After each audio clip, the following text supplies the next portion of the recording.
Di akhirat kelak, ulama akan membawa pahala ilmunya. Ahli salat akan membawa pahala salatnya. Ahli puasa akan membawa pahala puasanya. Ahli Al-Quran akan membawa pahala tilawahnya. Sementara ahli sedekah akan membawa semua pahala ahli ilmu. Ahli salat, ahli puasa, dan ahli Al-Quran. Kenapa? Karena dengan hartanya dia telah membantu tersebarnya ilmu. Dengan hartanya dia telah membantu pembangunan atau renovasi masjid, tempat ahli salat melakukan salat. Dengan hartanya dia memberikan makan orang-orang yang berpuasa. Dengan itu dia meraih pahala orang-orang yang berpuasa. Dengan hartanya dia telah mencetak serta menyebarkan Al-Quran dan kitab-kitab para ulama. Semua pahala mereka akan diraih oleh ahli sedekah. Wallahi, demi Allah, kelak di akhirat, ahli sedekah adalah orang yang paling bahagia dengan pahala sedekahnya. Pahala besar yang tidak dia sangka-sangka. Man tasaddaqa bi'adli tamratin min kasbin tayyibin wa la yaqbalu Allahu illa at-tayyib fa inna Allah yataqabbaluha bi yaminih thumma yurabbiha li sahibiha kama yurabbi ahadukum faluwah hatta takuna mithla al-jabal. Barang siapa bersedekah walau hanya senilai 1 biji kurma dari hartanya yang baik, dan Allah tidak menerima kecuali dari yang baik saja, Allah akan menerima sedekah tersebut dengan tangan kanannya. Allah akan memelihara dan mengembangkan pahala sedekah tersebut, sebagaimana salah seorang di antara kalian memelihara dan membesarkan kuda kecilnya. Hingga kelak di akhirat tiba-tiba dia melihat pahala sedekahnya sebesar gunung. Allahu Akbar. Hadis ini sahih riwayat Al-Bukhari dan Muslim. Lihat, Allah Subhanahu wa ta'ala tidak melihat seberapa besar yang kita sedekahkan, namun Allah melihat ketakwaan hati kita ketika kita berkorban di jalan Allah Subhanahu wa ta'ala, sekecil apapun itu. Allah akan memeliharanya, Allah akan mengembangbiakkannya menjadi besar, jauh lebih besar dari apa yang kita bayangkan. Untuk itu, berinfaklah, berikanlah sedikit harta kita untuk membantu saudara-saudara kita, membantu orang-orang yang berjuang di jalan Allah Subhanahu wa ta'ala, membantu mereka, para tenaga medis di tengah wabah ini, membantu mereka, para relawan sosial yang berada di garis depan, yang bahkan mempertaruhkan kesehatan dan jiwa mereka bahkan untuk menolong sesama. Ambillah bagian, jangan ketinggalan kereta, jangan menyesal ketika orang-orang berbahagia dengan pahala sedekahnya, sementara kita hanya meratap penuh sesal. Tolong simpan, ya, ingat ya, jangan lupa. Surah 63 ayat 10. Allah jelaskan di ayat itu apa keinginan orang yang sudah mati, sudah masuk kubur, sudah lihat mungkar nakir, sudah dibertanyakan Rabbuka, Madinuka, Man Nabiyuka, dan sudah melihat gelapnya kubur, sudah melihat sempitnya kubur, tidak ada siapa-siapa yang membantu, hanya satu dia mohon kepada Allah. وَأَنْفِقُوا مِمَّا رَزَقْنَاكُمْ مِنْ قَبْلِ أَنْ يَأْتِيَ أَحَدَكُمُ الْمَوْتُ فيقول رب لولا أخرتني إلى أجل قريب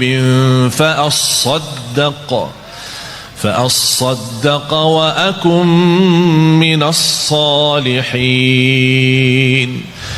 Ketika manusia menghadapi kematian dan bisa menyebutkan keinginannya dan cita-citanya, ya Allah, tundalah kematianku, ya Allah, kembalikanlah aku dari kubur supaya aku bisa bersedekah kembali.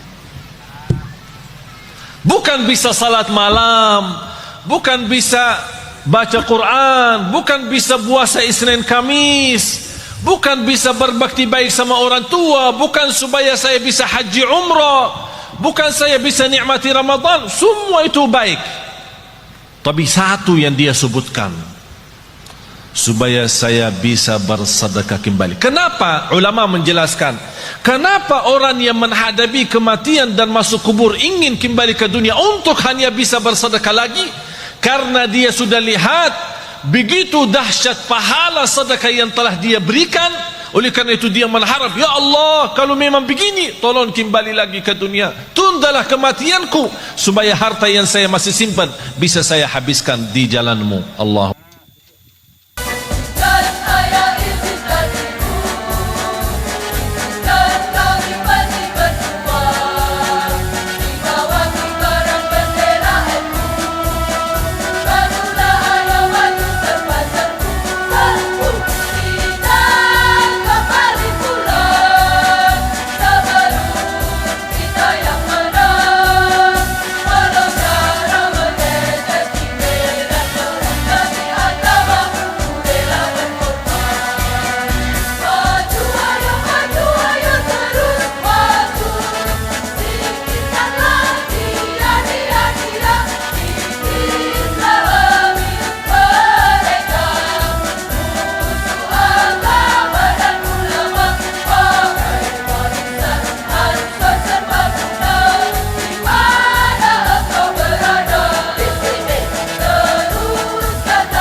pembibitan